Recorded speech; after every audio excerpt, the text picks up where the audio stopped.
perform. So a special case of the the Bayesian classifier is called the naive Bayesian classifier. And remember, in the Bayesian classifier, ideally we were going to compute the conditional probability of one class, the conditional probability of the other class, conditioned on the vector that we were given, and we were going to select the highest probability outcome, conditioned on the vector that we were presented. But looking at our background, we know that this conditional probability is proportional to that joint probability, which we can factor this way, which we can simplify this way under the independence assumption. And we do the same with this. The conditional probability of this is proportional to this. This is actually all we have to compute that joint probability. And that's going to be simplified this way under the independence assumption, conditional independence assumption. And so whichever computation, that one or that one, yields the highest result is going to be the class that we predict. If this is highest, we're going to predict C1. If this is highest, we're going to predict C2. And likewise, if there's other classes, we would compute those other probabilities as well and pick the one that's greatest. Just an interesting aside here. You'll notice that in computing this, and in simplified form this, there is what is sometimes called a prior probability or sometimes called a base rate probability. If C1 and C2 all by themselves are more or less equally likely, let's say these two prior probabilities were the same. If we had no information, we would just flip a coin to make a prediction whether something was in C1 or C2. But if these are roughly the same, then the actual values that we are presented are going to be much more important in the computation of the probability. Let's say mammals are roughly the same number of mammals in this world as birds. If I simply say I've got an animal in mind, tell me whether it's a bird or a mammal, you'd flip a coin. And you'd predict one or the other 50% of the time. You'd be right about 50% of the time. But in these cases where they're equal, the conditioning information, this information, the information that you're actually given for the prediction, that something has feathers, that it has a three-chambered heart, that it flies, these are going to be the features that really determine, these probabilities will be what determines that outcome. But in the case where, say, this class, the probability of C1 is 90%, 0.9, and the probability of C2 is 0.1, these are mutually exclusive classes, then those base rates or prior probabilities can have a much greater impact on what your final prediction is. Even if you have a set of features which are modestly more associated with C1 than they are with C2, or should I say, modestly more associated with C2 than C1, because this has such a high probability, 0.9 versus 0.1, you still may predict C1 because of this very high prior probability. And so you could say that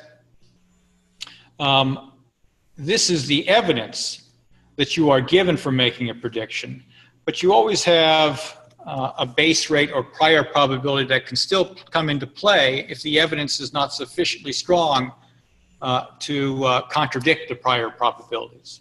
So that's something very nice about a Bayesian classifier. It has this explicit notion of a prior probability. If you lack all evidence, then the prior probabilities dominate. But even in the cases where you have evidence, you may prefer the dominant class because the evidence is not strong enough.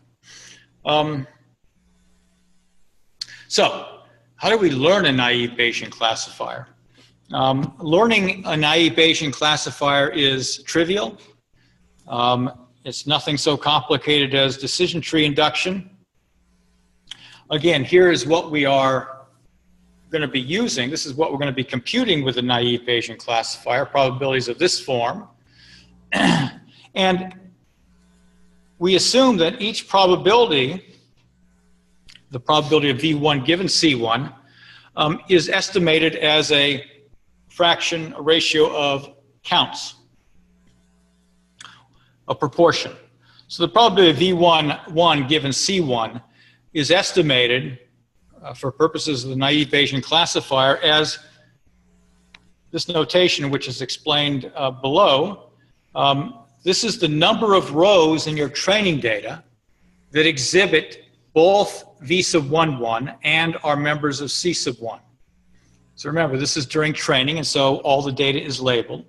So you go through the training data, you count up the number of rows that have a value of V11 for a variable V1 and have a value of C1 for the class attribute. That's all the rows. And you divide it by the total number of rows that are members of C1.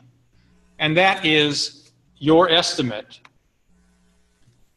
And it's actually the frequency-based definition for that conditional probability.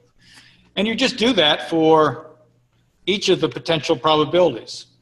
So this is estimated as the count of all the rows with V sub 2,2 and C1 divided by the number of rows with C1. And we do that in all cases. This final probability here is the number of rows that are labeled C1 divided by the total number of rows. Again, each of these, inside these brackets are conditions that have to apply to the rows that are going to be included in this count. So if you have empty brackets, this just means every row qualifies. This is the total number of rows. And that's your estimate of the probability of C1. And so the naive Bayesian classifier learning simply involves counting rows and updating, maintaining counts. And you're going to maintain counts for each class variable value pair. So you would have a count for V sub 1,1 C1, but you would also have a count for V sub 1,1 C2. And you would also have a count for V sub 1,2 C1. Okay? So you maintain all these counts.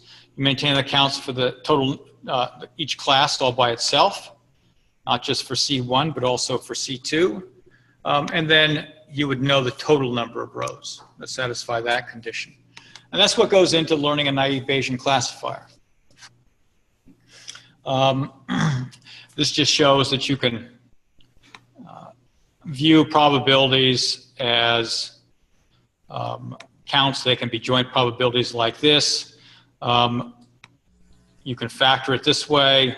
This is going to be the number of rows with these conditions divided by the number of rows with these conditions.